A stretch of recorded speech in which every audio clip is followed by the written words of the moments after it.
Pero desde el punto de vista del sector económico, y me quedo en la referencia que Freddy hacía ayer de eso, de los cambios que vendrían, que dice, bueno, don Héctor no se toca, yo creo que sí. En la parte macroeconómica, este es un gobierno que está muy bien servido y el presidente está muy cómodo con el manejo en la parte macroeconómica y de hecho, las situaciones que está, las dificultades que está manejando ahora mismo el gobierno en la parte económica, las mitiga los manejos y la pericia que tiene don Héctor Valdés y su equipo en el Banco Central para dar liquidez cuando hay que darla, para mantener el tipo de cambio controlado, para tratar de impactar de forma positiva los tipos de interés. Pero llega un punto en el cual no se puede hacer mucho más. Y la realidad es que en este momento la economía dominicana no está creciendo al ritmo que debería crecer. Hay factores externos, está claro que esos factores inciden, pero también hay factores internos y el fundamental, el primero, es que el nivel de inversión pública ha caído a niveles nunca antes visto posiblemente. La ejecución presupuestaria, el presupuesto contemplaba para el 2025 una asignación para inversión, o sea, para obras de capital del gobierno, de 2.1% del producto. A junio 30, la ejecución era apenas 0.8. O sea, ya de por sí la asignación era baja y la ejecución estaba por debajo de la asignación, porque debió haber ejecutado 1.05, digamos, si tú lo partes mitad por la mitad, lo que sería el año.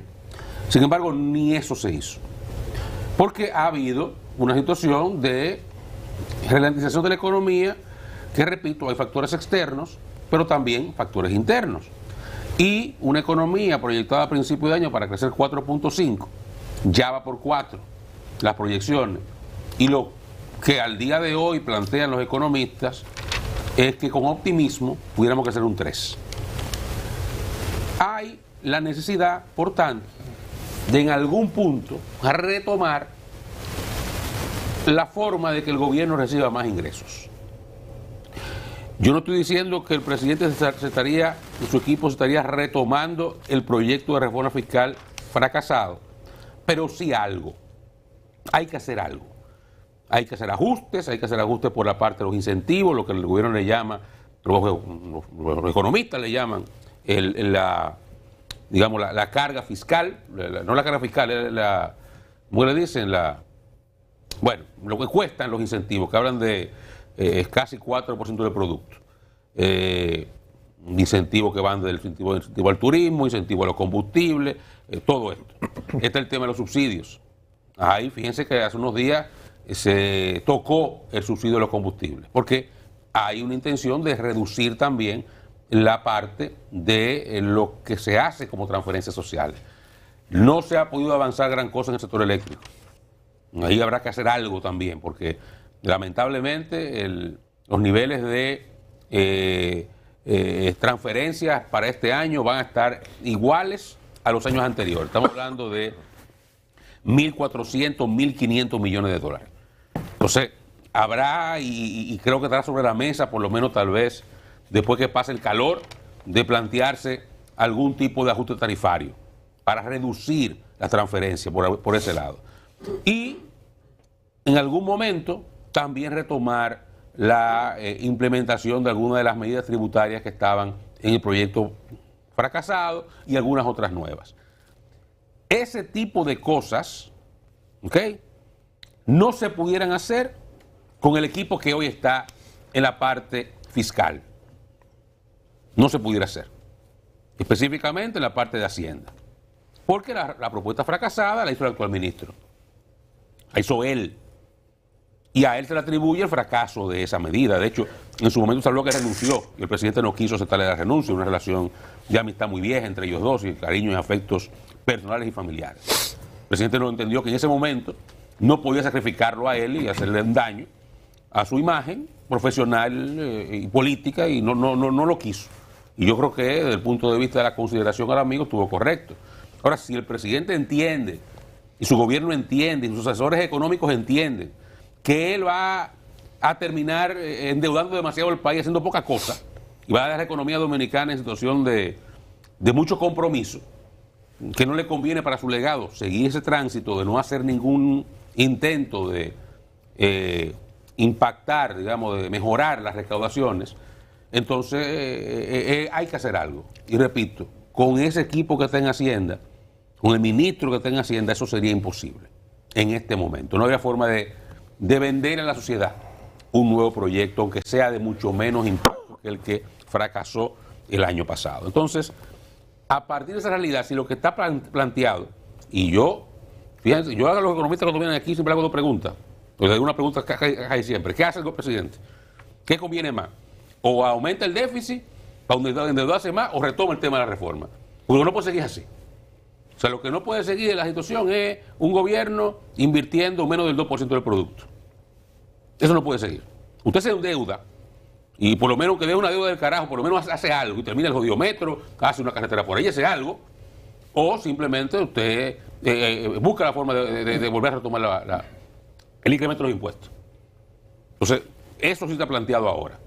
Y yo creo que el presidente, si intentó en su momento, cuando dijo, bueno, cogió su cuerda, retiren ese proyecto, resolvemos, se dio cuenta que no se puede resolver.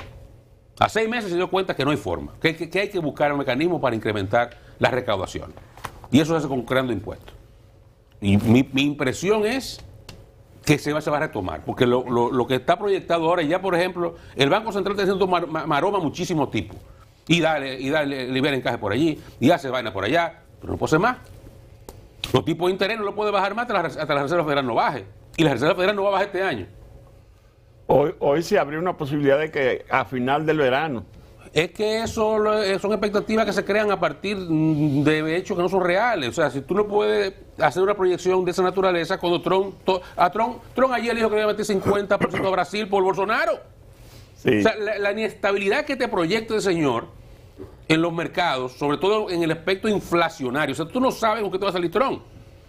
Esa medida arancelaria, yo no sé por qué el americano promedio tiene que ser muy bruto para no entender que cuando Trump habla de tarifa y voy a castigar a Brasil con 50% de tarifa, eso no lo paga Lula, eso lo paga el consumidor americano. ¿Qué es que va a cargar con eso? Los efectos del Big Beautiful Bill no se saben todavía, porque hay unos recortes importantes en impuestos que le van a dar liquidez al ciudadano, y además hay un incremento del déficit que va a poner el gobierno a gastar en defensa un paquete de dinero. Cuando usted le inyecta dinero a la economía, hay un efecto inflacionario. Entonces, los efectos de esas políticas no son previsibles. Y no es verdad que la Reserva se va a lanzar a una reducción de los tipos de interés, donde se puede generar entonces una espiral inflacionaria. Parece, según lo plantea hoy The Wall Street Journal, que hay una evidente división entre los miembros de la Reserva y que hay un grupo que ya se ha alineado con el presidente Trump. Yo no descarto nada. Yo te estoy diciendo lo que desde el punto de vista de la realidad económica te estoy planteando. En ese escenario, el Banco Central Dominicano, yo no creo que pueda plantearse bajar más los tipos de interés. No lo puede hacer. Entonces, las medidas de política monetaria que le quedan para intentar darle algún tipo de inyección de dinamismo a la economía dominicana se agotaron. Eso tiene que ser gasto público. El gobierno tiene que decidir gastar dinero. Y eso lo tiene que hacer entonces buscando dinero. ¿De dónde tiene que buscar? De los impuestos. Entonces, por ahí puede haber un cambio, por esas medidas. Porque, y creo que debe haberlo. Yo voy más lejos. No es personal, es que tiene que producirse algo, porque al presidente Abinader le quedan 3 años de gobierno. Sí. Se baja 3 años haciendo nada. O sea, se baja 3 años con ese metro de Carrizo ahí sin hacer nada. Sin hacer una jodida obra importante. Entonces, eso no puede ser. Es evidente, perdón, es evidente que la dinámica del gobierno está relacionada siempre con los hechos que anteceden. Usted citó temprano, aquellos vientos trajeron estas tempestades, que es otra forma de decir. La no reforma tiene este proceso que a nivel usted se junta con un círculo de comerciantes, oiga, no de empresarios grandes, de comerciantes, dice, falta liquidez, falta movimiento. Uno, ¿verdad? Otros de esos grandes empresarios saben que tienen que sacar el dinamismo de la economía, es que mueve todo. En los últimos 10 años, 15 años, nosotros vivimos con un grupo de gente que van a los medios y ciudadanos que dicen que la cosa no está, pero es todo lo contrario, porque la economía cuando crece de un 3 a un 5%, eso es un privilegio que solamente lo vemos cuando baja y se pone por debajo de 3. Imagínense países que están en el 1% de crecimiento, porque la economía habla, y aquí está hablando que se necesita una inyección de recursos. Entonces, no hay forma, porque magos no existen, o mejor dicho, no hay Superman. Superman se cayó de un caballo y se murió. Entonces, ¿qué se necesita? Retomar todo esto y mantener el ritmo, para mantener la confianza. Le faltan 3 Nochebuenas, vale decir 3 años al gobierno. Creo que el dinamismo de la economía proviene de inyecciones. ¿Dónde están esas inyecciones? Muchos préstamos, eso tiene un límite, porque el gobierno no va a repasar, no va a incrementar al doble el límite, el porcentaje de la deuda.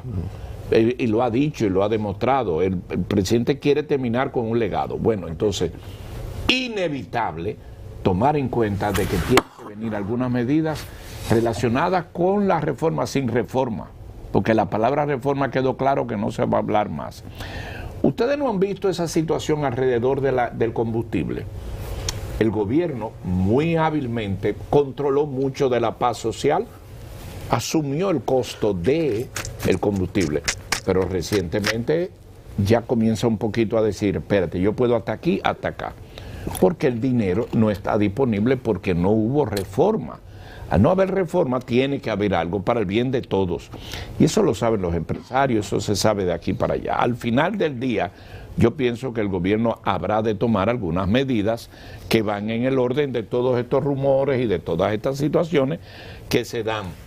Porque como quedaron muchos funcionarios de la anterior gestión, parece que se puede mover haciendo cambios en todos los órdenes. Pero el principal es los recursos para que la inversión que hace el gobierno, esa inversión que es fundamental, se manifieste. ¿Dónde se van a manifestar? En las obras del metro, en las obras de todas esas tareas que están por ahí, que la piden en los pueblos. Yo creo que vamos camino a eso y evidentemente el gobierno el presidente Abinader no va a dejar que el gobierno se le ponga más pequeño. No dejará que entre en una especie de España boba. De letargo. Yo diría... Eso de SENASA tiene que ver también con recursos. Exactamente. Pero vean. Que oigo una respuesta ya mucho más acabada de parte de Santiago Jacín, hablando sobre SENASA, sobre las mediciones que han hecho del nivel de satisfacción de los afiliados. Habla de un 94% del nivel de satisfacción de parte de los afiliados de SENASA, y ha hecho énfasis en las evaluaciones que han hecho, los reconocimientos que le han hecho a SENASA por el desempeño que ha llevado a cabo, la tarea que viene haciendo el Seguro Nacional de Salud. Interesante, me gustó lo que planteaba Santiago Jacín, a partir de que yo estaba esperando, estuve en un programa, tengo entendido, esta semana, y emitió una nota oficial de parte del SENASA hablando sobre lo que ha ocurrido con el Seguro Nacional de Salud desde que asumió el gobierno del presidente Luis Abinader. Creo que se va a seguir hablando de eso. Ayer el PLD ha insistido en las críticas, ha hecho una serie de observaciones y ha tratado de establecer comparación, declaraciones de doña Tati Guzmán, Altagracia Guzmán Marcelino, que estuvo ahí, que fue la primera directora del servicio, hablando sobre lo que ha ocurrido, cómo entiende ella que se ha deteriorado, y bueno, parte de lo que va a ocurrir. O sea, el gobierno tiene que saber que esos son temas políticos, ya son temas de campaña, al margen de la realidad de que a SENASA hay que, si el gobierno aumenta cobertura, si el gobierno aumenta la población que pasa a recibir el servicio en el sistema subsidiado, es evidente que el gobierno sabe que le corresponde poner el porciento que le toca, la cápita que es parte del gobierno para poder atender a la nueva realidad. Estamos hablando de una institución que tiene hoy sobre 7 millones de gente. Entonces, y que se ha convertido en el principal seguro del país. O sea, lo que está ocurriendo, y yo contaba el día pasado una experiencia con un amigo que una gente de mucho movimiento económico, una gente, digamos que acaudalado, y él y su esposa le fue a visitar, y él y su esposa le fueron a llevar el carnet de Senasa, y yo le digo, pero ¿por qué? No me cambié, esto es lo mejor que hay aquí. Yo después a Santiago Jacín, con el que hablé, le hice la historia, ¿verdad? Y me impresionó porque no sabía yo de la valoración que había, en buena parte de la valoración del servicio que ellos dan.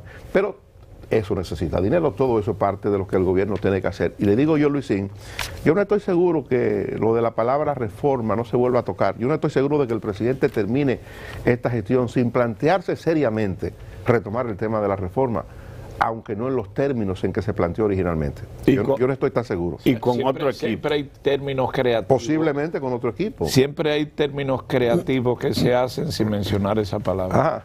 Bueno.